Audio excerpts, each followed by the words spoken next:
Bonjour à tous, j'espère que vous allez tous bien. On termine ce tirage à 4 choix sur les vies antérieures avec l'esprit du rossignol et la petite fiole bleue. Oh, c'est marrant, je suis dans les mêmes couleurs que la carte et le... J'ai même pas fait gaffe. Vous avez vu, je suis couleur locale. Voilà, avec l'esprit du rossignol qui parle d'amour. L'amour est partout.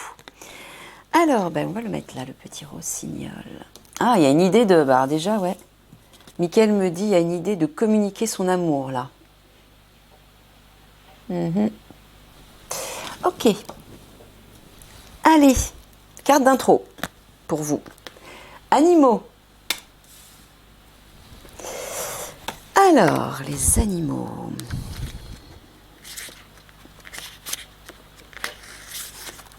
Ton âme a beaucoup été en contact avec les animaux dans tes anciennes vies. Les animaux ont toujours eu une très grande place dans ta vie et dans ton cœur. Tu t'es beaucoup investi auprès d'eux et tu préférais leur compagnie à celle des hommes. Les animaux t'ont apporté un amour inconditionnel que les hommes ne t'apportaient pas et tu as développé de très grandes capacités de communication avec eux. Tu as un lien de télépathie très fort avec les animaux et tu les comprends de façon instinctive. Ton animal totem est en lien avec une de tes vies antérieures. Ce qui te reliait à cet animal a été très fort et intense. Tu as sauvé la vie de nombreux animaux dans tes anciennes vies et tu prenais soin d'eux comme s'ils étaient des membres de ta famille. C'est marrant, il y a presque un petit lien avec avec le précédent tirage, avec ceux du précédent tirage. Les animaux sont tes alliés et tu as besoin d'eux dans ta vie pour te sentir équilibré et protégé. C'est pourquoi des âmes d'animaux, sauvées au cours de tes anciennes vies, reviennent à toi dans ta vie actuelle. Ils vont venir à toi naturellement et vont t'adopter. Vous allez alors continuer la relation que vous avez commencée depuis plusieurs vies. C'est super. Excusez-moi, je bois un petit coup d'eau.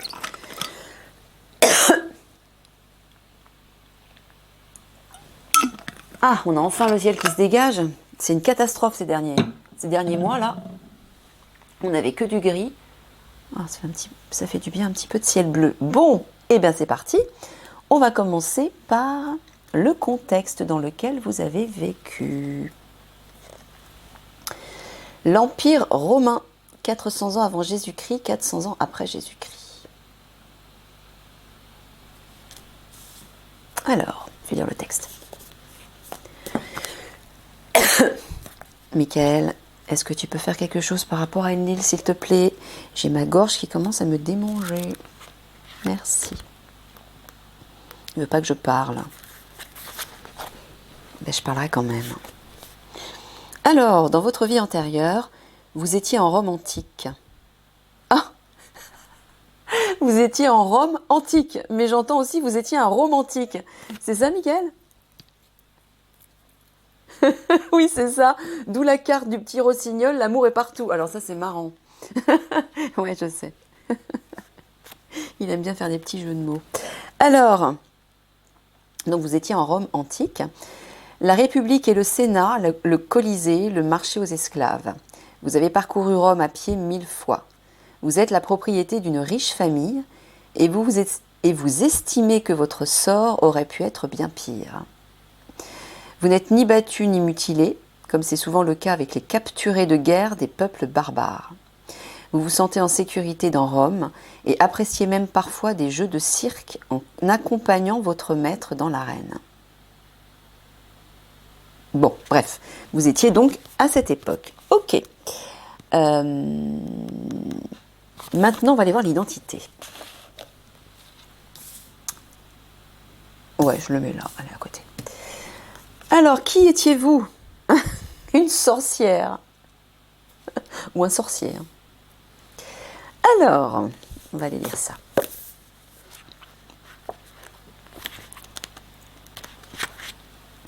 Il est probable que tu aies une vie antérieure en tant que femme sorcière, femme spirituelle, ayant des capacités médiumniques. Alors, femme ou homme, hein, bien sûr.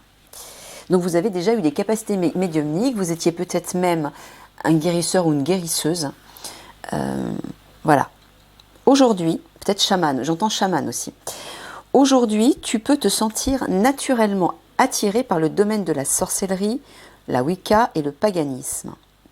La sorcière a longtemps été une femme indépendante, ce qui a déplu durant la période du Moyen-Âge et avec l'influence du christianisme. Tu as pu vivre une vie antérieure en tant que femme solitaire et indépendante, ou homme. Tu n'as jamais eu besoin de personne dans cette existence pour vivre et évoluer, ce qui a longtemps été considéré comme suspect et de l'ordre de la sorcellerie. En raison de cette existence en tant que sorcière, sorcier, tu peux avoir tendance à te méfier des personnes, car dans ta vie antérieure, tu as pu être mal vu, rejeté, voire persécuté. Tu peux même parfois avoir tendance à te replier sur toi-même dans ton incarnation actuelle. Michael, les pigeons, s'il te plaît. Merci. Aujourd'hui, tu peux avoir une forte intuition ou au contraire, avoir ton troisième œil bloqué en raison d'une expérience négative en tant que sorcière, sorcier, par exemple durant la chasse aux sorcières qui a débuté au XVIe siècle, au cours de laquelle beaucoup de femmes considérées comme sorcières ont été tragiquement tuées. Tu peux d'ailleurs aujourd'hui éprouver un sentiment très fort de colère quand on parle de chasse aux sorcières, car cela réveille des blessures que ton âme porte de cette vie antérieure. Il sera alors judicieux d'effectuer un rituel de libération karmique si c'est le cas. Il en est de même pour tes capacités médiumniques. Durant ta vie antérieure, tu as pu être pardon. Michael, s'il te plaît, il commence à me fatiguer l'autre là-haut. Il me fait bafouiller, il me fait dire des bêtises. Ouais, il me confirme. Allez, éloigne-le s'il te plaît, merci. Donc, tu as pu être en lien avec l'au-delà. Tu peux avoir une fascination aujourd'hui pour la Lune, car tu as longtemps été connecté à cet astre et guidé par les phases lunaires. Tu peux également avoir un lien très fort avec les animaux, là encore il en parle. Donc, c'est important. Avec les animaux qui, eux, empathes et sensibles, te comprenaient. C'est pas le même bouquin en plus, c'est pas le même petit bouquin, c'est pas le même jeu. Tu peux aussi te sentir proche des chats noirs, longtemps considérés aussi comme maléfiques. Un chat noir a même pu être ton compagnon fidèle dans une incarnation antérieure. Tu peux également aujourd'hui avoir beaucoup de difficultés avec l'autorité, et en particulier l'autorité masculine et religieuse. Durant la chasse aux sorcières, ce sont à 95% des femmes qui ont été tuées ou condamnées par les hommes et par l'Église. Il est également possible que tu aies une fascination pour le tonnerre. Le tonnerre a une énergie magique concentrée et il est possible que tu ressentes un sentiment spécial, que tu ressentes la magie grandir en toi les jours d'orage. Aujourd'hui, ton défi en lien avec cette vie-là est de te reconnecter avec tes capacités de sorcière et d'ouvrir ton troisième œil qui a pu se fermer. Donc là, dans cette vie, d'après ce qu'ils vous disent, ce qu'elle vous dit, pardon, vous êtes certainement en train de développer des capacités supérieures, des capacités médiumniques, de guérisseur, de chaman, de façon beaucoup plus importante. Ton défi est également de renouer avec ta liberté et ton individualité.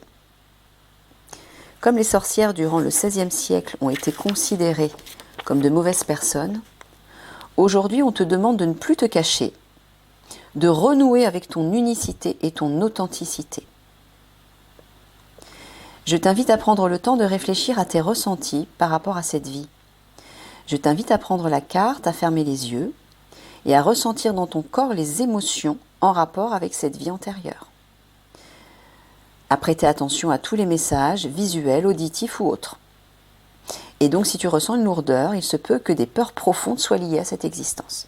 Alors les conseils, t'intéresser à la Wicca et au paganisme, renouer le lien avec la Lune, tu peux par exemple t'intéresser aux phases lunaires et à leur influence, te détacher de la mémoire blessante en lien avec l'autorité, équilibrer ton chakra du troisième œil, et renouer avec ton individualité et ta liberté. Alors, on continue dans... Oh, détective, râleuse et le soleil.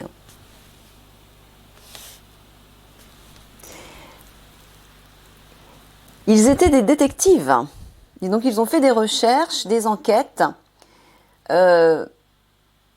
Alors, je vois le soleil, donc ils étaient lumineux, brillants, ils brillaient, ils avaient de la valeur, on les voyait, ils étaient visibles, ils étaient reconnus, c'est ça? Ils étaient célèbres, j'entends. Vous étiez célèbre en tant que détective, chercheur, où vous meniez des enquêtes, peut-être justement avec vos dons médiumniques. C'est ça? Ouais, Michael me confirme.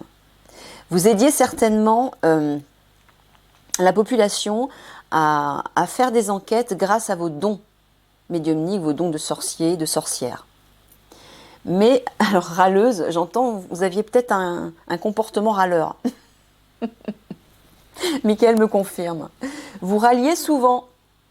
Il y avait souvent des choses qui ne vous plaisaient pas et vous n'hésitiez pas à les exprimer. Voilà. Alors ensuite, on va passer à votre entourage. Quel type de personnes vous entourez? Des poètes. La sorcière, c'est marrant, donc encore sorcière. Hein. Donc bah oui, des sorciers, des sorcières vous entouraient, mais des sorciers et des sorcières au cœur de poètes, romantiques, sensibles, spirituels, qui parlaient avec des mots, qui savaient jouer avec les mots, qui savaient parler avec les mots de façon raffinée, sensible. Vous étiez entouré par des médiums, des chamans sensibles et raffinés. Des poètes, d'accord? Autre type de personne, le père, la joueuse.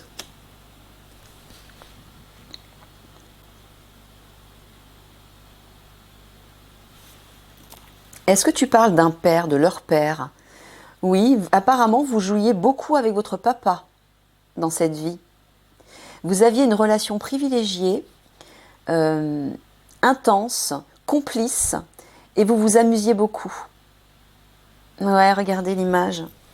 Un père protecteur, plein d'amour pour vous, à cette époque. On voit les étoiles, encore une fois. Hein. Alors, tu parles vraiment de leur père génétique à cette époque? Oui. Ok. Dernier type d'entourage. Sauveur. Et l'amoureuse.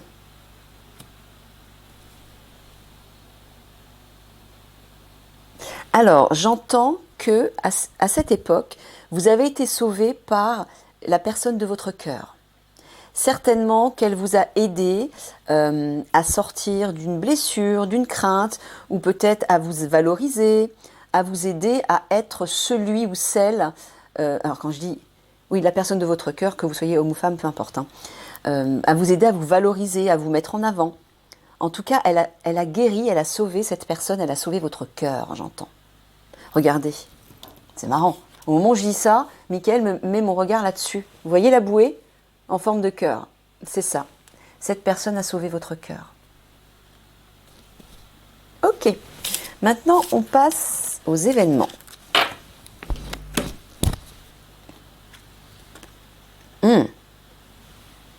Meurtre, assassinat. Alors, je vais vous lire le texte.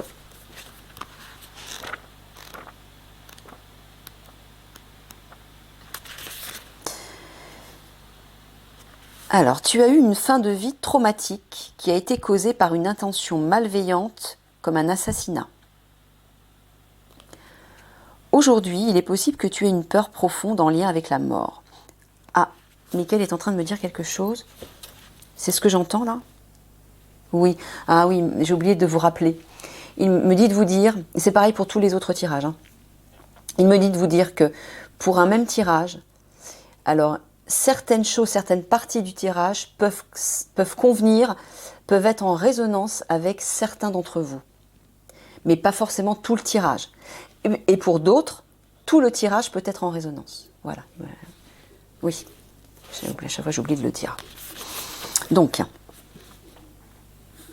aujourd'hui, il est possible que tu aies une peur profonde en lien avec la mort.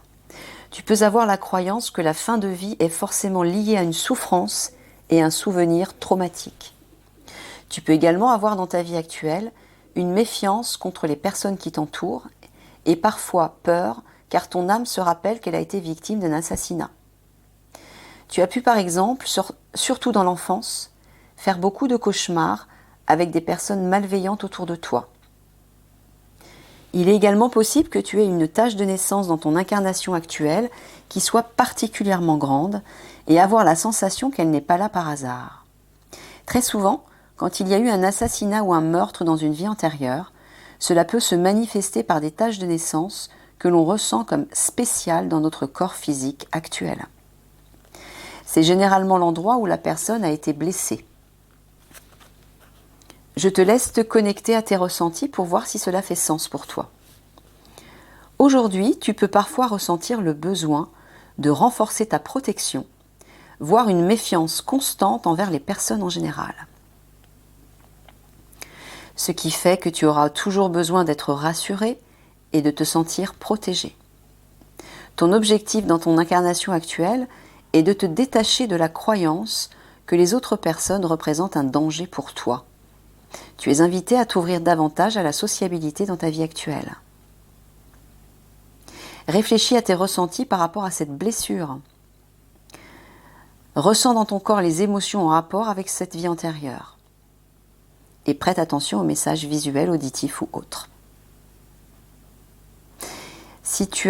Alors, une fois que tu auras identifié les mémoires bloquantes, croyances limitantes ou blessures de cette vie-là, tu pourras aller pratiquer le rituel de ton choix. Ah oui, non, c'est des rituels dans le bouquin, je ne vais pas vous mettre en lien avec ça, sinon on ne va plus s'en sortir. Ok, très bien.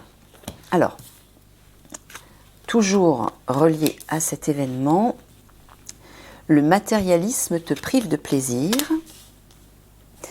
perte de contrôle déstabilisante, relation affective instable.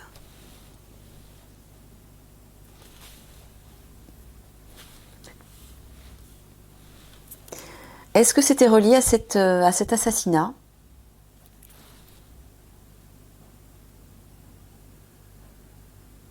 À cause de l'argent ? Qu'est-ce qu'il s'est passé ? On les a tués pour prendre leur argent ? Oui, c'est ça.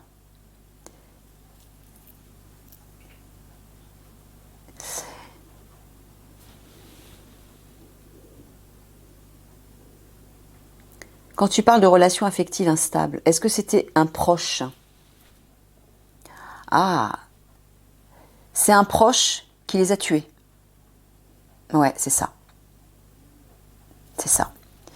Et ce proche, alors un proche, tu parles de la famille, quelqu'un de la famille a voulu vous prendre votre argent et il vous a tué. Voilà. Cette personne a perdu les pédales en fait, c'est ça ? Peut-être parce que cette personne avait besoin d'argent, était dans une situation précaire, elle a perdu les pédales à cette époque. Et voilà, pour prendre votre argent, pour prendre votre fortune, elle vous a tué. Voilà. Dans ce combat, tu seras perdant. Réfléchis. Isole-toi pour méditer sur la situation. Tu souffres en silence, exprime-toi.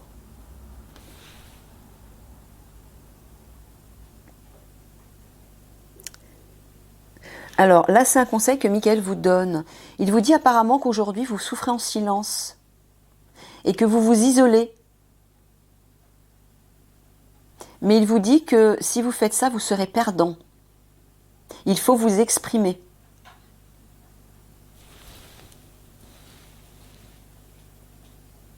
Oui, c'est comme si vous aviez peur que quelque chose se termine. Meurtre, je vois la fin, la mort, la fin de quelque chose. C'est comme si vous aviez peur que quelque chose se termine, qu'une situation se termine. Et donc, vous vous retirez dans le silence, vous n'êtes pas bien, vous broyez du noir, vous souffrez tout seul ou toute seule. Mais là, Michael vous dit, si vous faites ça, vous serez perdant, c'est-à-dire que vous allez vous enfoncer encore plus. Donc là, il faut sortir de cette solitude et vous exprimer, communiquer pour sortir de cette crainte. Ok. Allez, on va passer maintenant au karma. Les causes et les conséquences liées à votre existence actuelle. Moine ou nonne, père, sagesse.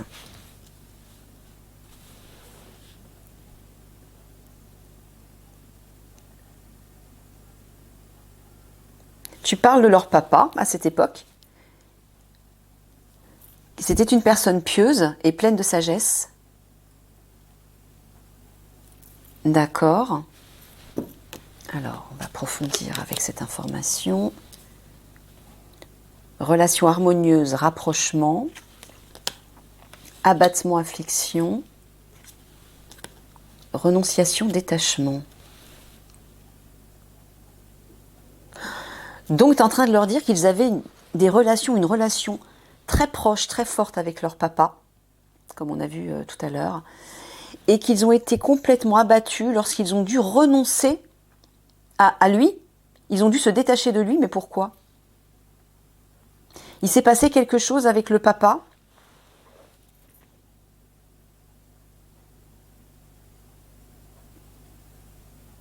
C'est pas le papa qui... Non, d'accord. Pourquoi ils ont dû se détacher? Tu peux en parler ou pas? Non, c'est pas la peine, d'accord. Il ne veut pas en parler. Bon, bah apparemment, à cette époque, vous aviez une relation très forte avec votre père. Un homme très spirituel, très sage, qui vous instruisait vraiment avec justesse. Votre lien était fort, vous étiez protégé, vous vous sentiez aimé. Hein, vous aviez des relations vraiment très proches avec lui. Mais visiblement, il s'est passé quelque chose. Vous avez dû renoncer à lui, vous détacher de lui. Mais est-ce que c'était un détachement forcé? Oui. Ouais, il s'est passé quelque chose. Et là, ça vous a complètement affligé. Là. Vous étiez abattu. Vous êtes tombé dans le mal-être à cause de ça. Vous aviez, comme si vous aviez, Michael me dit, vous avez ressenti cette perte d'amour fraternel. D'un seul coup, ça a été comme un choc, un abattement total. Et vous avez eu du mal à vous en relever. Alors aujourd'hui, Michael me dit, il doit y avoir quelque chose avec votre papa. Peut-être comme une sorte de froideur, de rigidité. Et c'est tout le contraire en fait, c'est ça. Ils vivent une relation pas du tout affectueuse. Ouais, c'est un papa qui n'est pas proche, qui est plutôt distant. Et vous en avez souffert beaucoup. Ok. Pardon. Alors, deuxième information, l'équilibre, le mensonge, le rejet.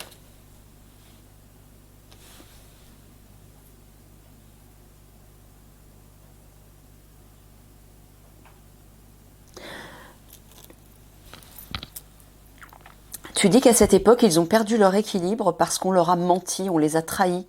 Et ils se sont sentis rejetés. Ouais. Ok, alors précision.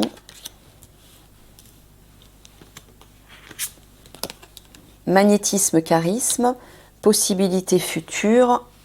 Oh, c'est pas vrai, j'en ai oublié une. Ah non, elle était en dessous. Signe, synchronicité. C'était la bonne carte? Je me suis pas... C'était... D'accord. Alors.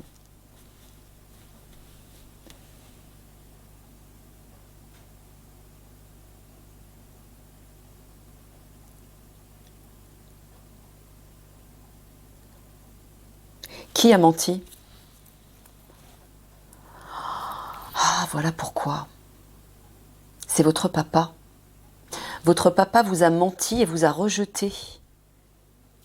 Mais pourquoi? Il s'est passé quelque chose d'important, de grave même, me dit Michael, qui a obligé en fait votre papa. Il l'a fait à contre-cœur. Oui, il l'a fait à contre-cœur. Il a été obligé de vous rejeter et de vous trahir, de vous mentir. Et c'est pour ça que vous avez perdu l'équilibre. Vous avez perdu votre équilibre. Vous êtes effondré.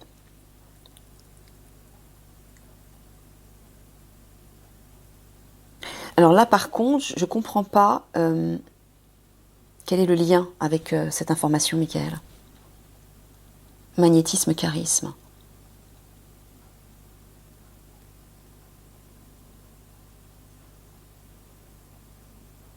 Une personne qui avait un certain charisme, tu veux dire, qui leur a offert... ils ont rencontré une personne à la suite de ça, de ce rejet et de cet abattement total. Ils ont rencontré une personne pleine de charisme, une personne magnétique, une personne rayonnante, lumineuse, qui vous a ouvert des possibilités futures. Je pense qu'il s'agit d'un ou d'une partenaire amoureux ou amoureuse. Oui, il me confirme. Ah bah oui, l'amour est partout avec la carte du début, ouais.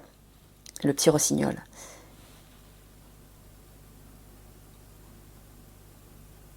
Signe synchronicité, cette personne est arrivée par synchronicité dans votre vie. C'est une personne qui vous était dédiée.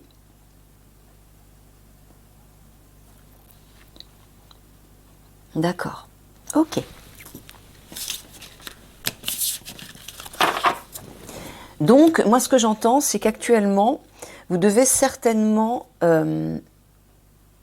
soit vous avez eu des relations de sauveur-sauvé, ou une partenaire, c'est ça, hein, ils sont tombés, une partenaire ou un partenaire, pardon, ils sont tombés dans une sorte de schéma où il y avait l'autre essayait de sauver l'autre, de protéger l'autre, et l'autre faisait la même chose. C'est ça, mais c'était comme une sorte de dépendance affective qui n'était pas saine. C'est ça.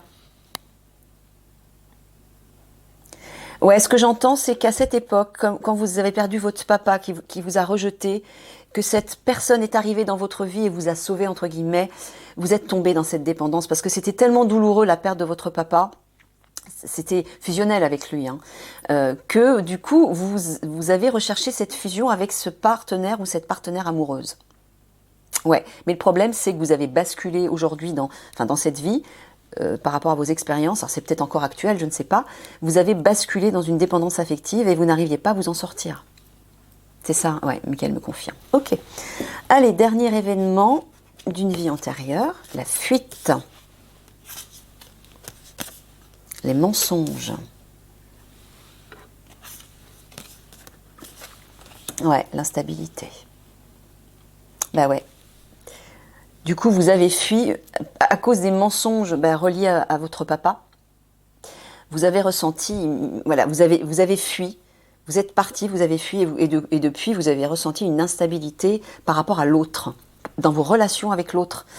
Et donc, du coup, c'est très difficile pour vous de vous ouvrir au niveau du cœur, au niveau des sentiments.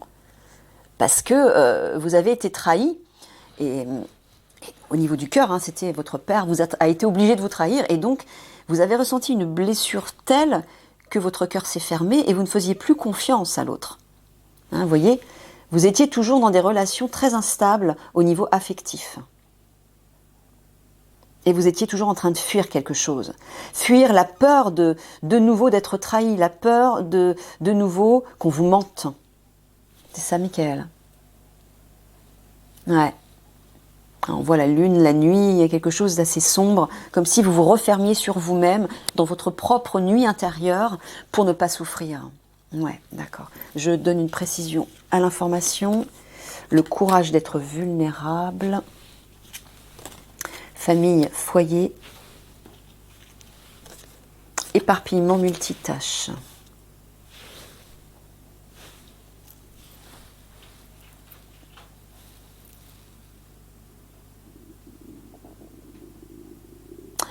Ouais, c'est comme si dans votre foyer, dans votre famille, vous vous sentiez vulnérable. Mais ça, tu parles à l'époque. Ah non, aujourd'hui alors. D'accord, donc il parle aujourd'hui. Il vous dit qu'aujourd'hui, dans votre famille ou votre foyer, ça peut être vos parents, ça peut être votre femme, votre mari, etc. Dans votre foyer, dans votre famille, vous vous sentez ou vous vous sentiez vulnérable.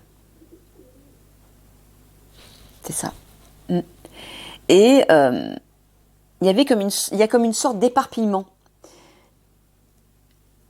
comme une sorte, j'entends, d'agitation, que vous n'arrivez pas à retrouver votre stabilité dans cette famille.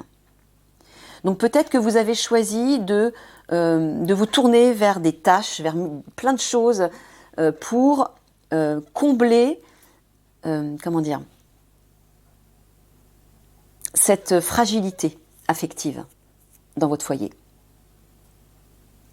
Donc du coup, vous vous êtes tourné vers des choses à faire, vers des actions, vers des activités qui vous ressourcent, qui vous comblent, pour ne pas ressentir comment dire, un peu avoir la tête qui tourne parce que vous ressentez une instabilité affective et émotionnelle très forte. Ouais, qui est due à ça, hein, à ce que vous avez vécu dans cette autre vie. Ok, allez, on va terminer avec une petite synthèse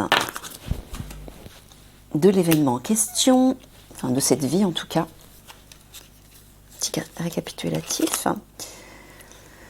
Réconforter un enfant, serrer un enfant dans ses bras. Amour, je t'aime, sentiment réel, retour du bien-aimé. Vieux râleur.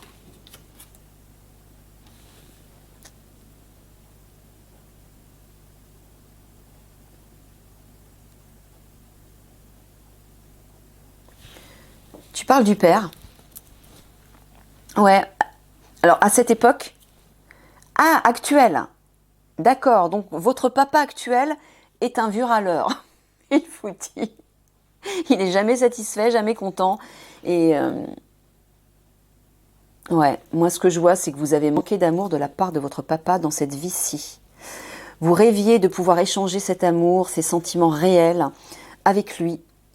Qu'il vous serre dans ses bras, qu'il vous embrasse, que vous vous sentiez en sécurité avec lui, qu'il vous réconforte en tant qu'enfant. Voilà, vous n'avez pas eu cet amour paternel qui vous a manqué énormément. Il n'y avait pas d'échange affectif, d'échange intime avec votre papa et ça vous a manqué terriblement. Ouais. Vous en avez beaucoup souffert et vous en souffrez encore aujourd'hui. Ok. Ben, vous comprenez pourquoi maintenant, hein, au vu de ce qui s'est passé.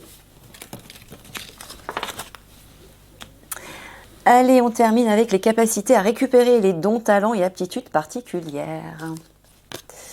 Rebelle. L'artiste. Les études.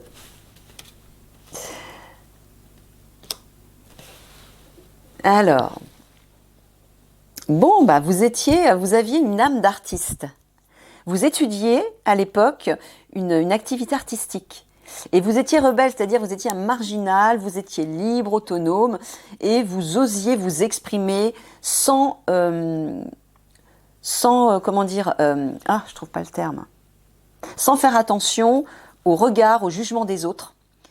Voilà, vous vous exprimiez librement. Ben là, Michael vous dit aujourd'hui, reprenez cette force-là, pratiquez une activité artistique, étudiez une activité et osez vous exprimer, osez libérer c'est peut-être vos blessures aussi affectives à travers cet art. Osez être un ou une rebelle et ne vous souciez pas des autres. Ne vous souciez pas du jugement des autres. Exprimez-vous, il vous dit. Ok. Prostituée. La tranquille. Ah non, là. Lumière et amour.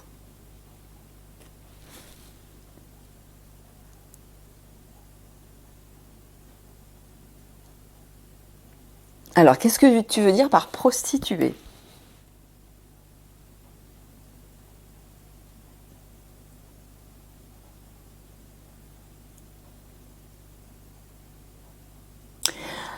Ah, Ah, d'accord, c'est ce que j'entends? Ok. Il vous dit en fait qu'à l'époque, vous n'aviez pas besoin de vous prostituer pour vivre. Regardez, pour gagner votre vie et votre argent. Il y a plein de billets sur le personnage. Il vous dit qu'à cette époque, vous n'aviez pas besoin, par exemple, de vous prostituer ou de travailler comme un dingue ou une dingue pour gagner votre vie. Vous étiez tranquille, serein, sereine, et vous viviez dans la lumière et l'amour. Vous aviez tout ce dont vous aviez besoin. Donc il vous dit en fait, récupérez cette capacité, cette confiance reliée à l'abondance. Dites-vous, je ne manque de rien, j'ai tout ce dont j'ai besoin et je peux le manifester à tout instant. Voilà. Comment? Grâce à la lumière et l'amour, grâce à votre connexion à votre part divine. Là, quand vous êtes aligné à votre part divine, vous êtes dans l'abondance. Quand vous avez conscience du divin en vous, vous êtes dans l'abondance et là, vous ne manquez de rien. Tout ce dont vous avez besoin, vous l'obtenez à chaque instant. Parce que vous y croyez, parce que vous savez que le divin pourvoit à tous vos besoins. Ok. Et dernière capacité, le compteur,